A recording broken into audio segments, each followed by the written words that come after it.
Bonjour mes enfants, j'espère que vous allez bien aujourd'hui et j'espère aussi vous voir le plus proche possible en très bon santé.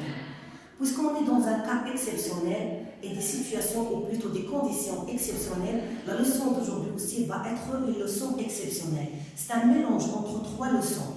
Une leçon de grammaire déjà vue qui parle bien sûr de sujet du verbe et aussi deux leçons d'orthographe, l'accord du verbe avec son sujet 1 et numéro 2. C'est bon, on va commencer maintenant, alors suivez. On a ici des exemples. Ma tante est malade. Pour savoir d'abord le sujet, il faut poser la question par qui, c'est-à-dire qui est malade. Pour répondre avec c'est qui ou bien ce sont qui. Ça dépend bien sûr du sujet. Est-ce qu'il est pluriel ou singulier? Alors ici, par quoi je dois répondre? Par c'est ma tante qui est malade. C'est ma tante qui est malade. Donc le sujet ici, c'est ma tante. Quand vous voyez, quelle est sa nature d'abord? Sa nature, c'est un groupe nominal. C'est un groupe nominal. Passons maintenant à la deuxième phrase. Leïla joue. Je pose toujours la question pour savoir le sujet. Qui joue? C'est Leïla qui joue. Alors Leïla ici, c'est le sujet. Quelle est sa nature? C'est un nom propre. C'est un nom comment? Propre. Troisième phrase. Tu nages. Qui nage? Alors c'est toi qui nages. Donc où est le sujet? C'est tu. Quelle est sa nature? C'est un pronom personnel. Bien sûr, ici, je vais dire pronom personnel comment? Sujet, parce qu'il s'agit ici d'un sujet. Troisième ou bien quatrième exemple, courir fait du bien. Alors, qui fait du bien? C'est courir. Donc ici, le verbe courir, c'est un verbe à l'infinitif. C'est lui le verbe, c'est lui le sujet. Donc le sujet, donc je vais écrire d'abord ça, c'est un verbe à l'infinitif. Il doit être à l'infinitif, attention, il n'est pas conjugué. C'est bon. Alors comme vous voyez, le sujet, qu'est-ce qu'il fait? Il fait l'action. C'est clair? Donc le sujet fait l'action. Donc, et le sujet, pour le savoir, je pose la question toujours par qui? Et je peux répondre par c'est, par exemple, ma tante qui est malade, ou bien ce sont mes tantes qui sont malades. On va voir l'accord après. Donc maintenant, ce que je peux dire, que le sujet de verbe peut avoir quatre natures, ou bien quatre classes grammaticales. Il peut être un groupe nominal, il peut être un nom propre, ou bien il peut être un pronom personnel, ou bien il peut être un verbe à l'infinitif. Très bien. Donc, ce qu'on va dire maintenant, on va étudier les mêmes exemples, mais cette fois-ci, en passant bien sûr vers la leçon de l'orthographe, c'est-à-dire l'accord du verbe avec son sujet.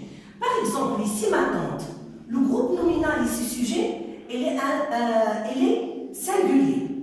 Je vais voir, quand je mets le sujet au pluriel, est-ce que le sujet reste le même ou bien change? D'accord, on va voir. Au lieu de dire ma tante, on va dire plutôt mes tantes. Je mets S, bien sûr, pour marquer quoi? Pour marquer le pluriel. Mes tantes sont, malades. J'apporte aussi l'adjectif. On a déjà parlé bien sûr de l'accord de l'adjectif. Donc mes tantes sont malades. Qu'est-ce que vous remarquez? Que lorsque je change le sujet, je le mets au pluriel. Qu'est-ce qui arrive? Le verbe aussi a changé. Donc qu'est-ce qu'on peut dire? Que le verbe s'accorde avec le sujet. Si le sujet au pluriel, le verbe doit être au pluriel. Si le sujet au singulier que vous voyez ici, alors le verbe aussi il est singulier. La même chose bien sûr pour l'adjectif. Passons maintenant à la deuxième phrase. Dans la deuxième phrase, on voit un nom propre. Ce nom propre, c'est un nom comment? C'est un nom singulier aussi. Donc le verbe aussi, il s'accorde avec ce sujet. Parce que je peux remplacer tout simplement Leïla par elle. Elle joue. Donc je vais voir si j'ajoute par exemple un autre nom propre. Je peux dire par exemple, Leïla et Souhaib. Alors, est-ce que je vais dire toujours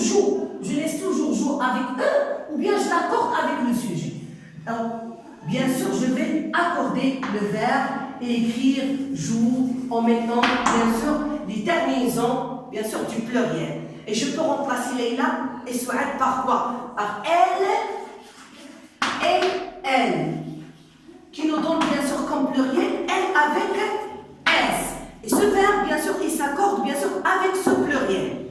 Maintenant on a un pronom personnel. Comme vous savez bien sûr les verbes s'accordent et changent selon la personne. La personne ici tu, c'est la deuxième personne du singulier.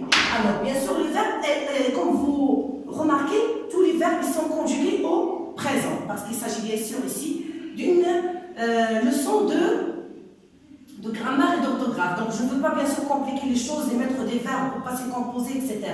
Parce qu'on n'a pas encore vu le participe passé des verbes qui se conjuguent avec l'auxiliaire être. Donc, comme j'ai dit, on a le verbe courir. C'est un verbe à l'infinitif. Donc, il y a des uns qui vont me dire pourquoi? Bon, pourquoi le verbe courir? Avec quoi on doit bien sûr accorder le verbe si on a le verbe courir? Tout simplement, le verbe ici, s'il est un verbe à l'infinitif et il s'agit d'un bien sûr sujet, je peux le remplacer tout simplement par la troisième personne du singulier. Par exemple, je peux dire ici, au lieu d'avoir un verbe à l'infinitif, je peux dire tout simplement la bourse fait du bien. C'est clair. Pêcher, par exemple, me détend. La pêche me détend. Et le verbe, bien sûr, se conjugue à la troisième personne du singulier. Sans oublier, bien sûr, de dire qu'il ne faut pas oublier que, bien sûr, les personnes, bien sûr, changent, ou bien les terminaisons changent selon les personnes. Nous, on S, tu, S, je, etc., etc. Donc, pour ne pas bien sûr aller loin, on va rester toujours ou bien on va retourner vers une petite chose. On a parlé, eh bien, comme vous voyez, le sujet au début. Dans les quatre leçons, ou bien les quatre exemples sont au début. La plupart du temps, vous trouvez le sujet au début. Mais il y a des cas. Quels sont ces cas? C'est que le sujet peut, par exemple, être loin de son verbe. Par exemple, dans le ciel volent des oiseaux. Dans le ciel volent des oiseaux. Donc, dans le ciel, c'est un quoi? Bien sûr, ce n'est pas un sujet. C'est un constituant facultatif qui marque quoi? Qui marque le lieu. Donc, puisque je parle d'un constituant facultatif, donc je parle d'un constituant que je peux tout simplement le supprimer et garder vol des oiseaux. Pourquoi? Parce que ça, bien sûr, c'est quoi ça? Ça, c'est le verbe et le sujet. C'est le constituant comment? Obligatoire. Le verbe et le sujet. Très bien, je peux poser la question. Qui vole dans le ciel? Qui vole dans le ciel? Pour chercher quoi? Pour chercher le sujet. Alors, ce sont les oiseaux, bien des oiseaux qui volent dans le ciel. Alors, quand vous remarquez, le verbe ici, il précède le sujet. Bien sûr, il y a d'autres cas, je peux l'écrire ici, vous pardonnez un peu. C'est l'inversion de sujet aussi. Lorsqu'on a par exemple, une question ou bien une phrase interrogative, on peut inverser le sujet. Par exemple, je peux dire, ou bien je peux poser la question, que font, par exemple, ces enfants? Que font ces enfants? Point d'interrogation. Où est le sujet? Le sujet, bien sûr, il vient après le verbe. Le verbe, c'est font.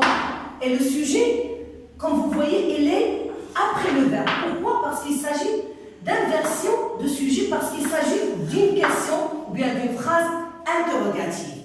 D'accord. Il y a autre chose bien à dire. Donc, lesquels? Les enfants chantent, dansent et rient. Les enfants chantent, dansent et rient. On va souligner les verbes. On a chante. Premier verbe. On a danse. Deuxième verbe. On a ri. Troisième verbe. Je pose toujours la question pour chercher ou bien trouver le sujet.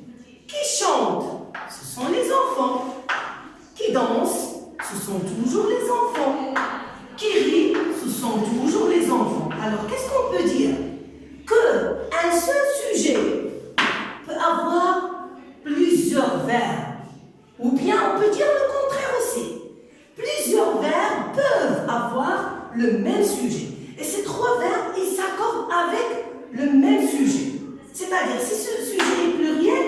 les verbes, comme vous voyez ici, ENT, ils prennent la marque de pluriel, les terminaisons de pluriel. Danse aussi ENT, rit aussi ENT. Si le sujet est singulier, bien sûr, on va accorder ici au sujet, au singulier. T, tout simplement. C'est clair? J'espère que vous avez bien compris. Alors, maintenant, je peux ajouter une petite chose pour finir la leçon.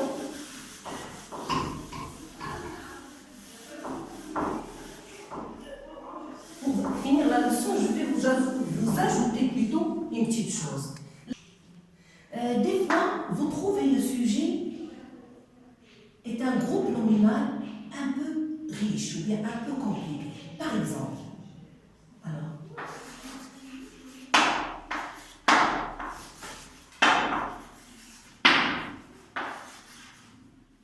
pardon.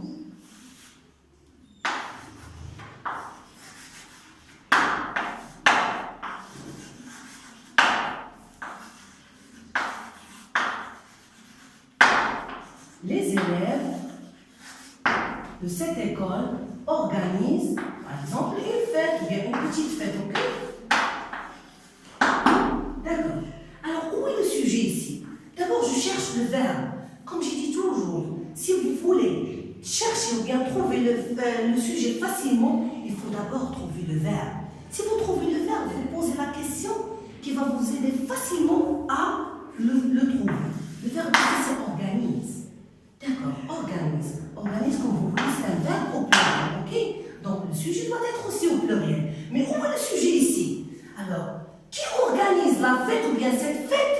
Ce sont les élèves de cette école. Les élèves de cette école. Le sujet ici, il se compose de combien de noms? De 2 noms. Premier nom, cette école, deuxième nom. Bien sûr, on a ici la préposition de. Donc, avec quoi? Par exemple, le verbe ici, il est à l'infinitif. On a organisé et pas organise. Alors, et on vous demande de bien sûr, l'accorder avec le sujet. Alors, tu vas te demander, avec quoi je vais bien sûr accorder ce verbe? Est-ce que je vais le mettre au pluriel, avec ONT comme vous voyez ici, ou bien avec eux tout simplement au singulier? Pourquoi? Parce que dans le sujet, on a 2 noms, comme j'ai dit. Un est les pluriels, les élèves, l'autre est les singuliers. Pour savoir ça, c'est très facile. Je cherche tout simplement le nom principal. Le nom principal. Alors, le nom principal ici, c'est le mot les élèves. Alors, c'est quoi ça? Vous vous rappelez, bien sûr, on a déjà vu ça. Ça, c'est un complément de nom. Pourquoi on utilise ce complément de nom? On utilise les compléments de nom pour enrichir le groupe nominal obligatoire ou bien principal. Parce qu'on ne peut pas bien sûr travailler toujours avec un sujet et un verbe et un complément. Un complément bien sûr d'objet direct qui est obligatoire. Non, on doit ajouter d'autres bien sûr constituants facultatifs pour enrichir la phrase premièrement et bien sûr le texte en général. Donc ce constituant facultatif comme j'ai dit, on peut tout simplement le supprimer. On les utilise juste pour enrichir la phrase. Et je peux dire tout simplement, les élèves organisent une fête et supprimer tout ça. Pourquoi? Parce qu'il s'agit comme je dis d'un constituant facultatif. Est-ce que c'est clair? Donc, j'espère bien que vous avez bien sûr, que vous allez plutôt bien comprendre la leçon et j'espère bien vous voir le plus proche possible et en très bonne santé.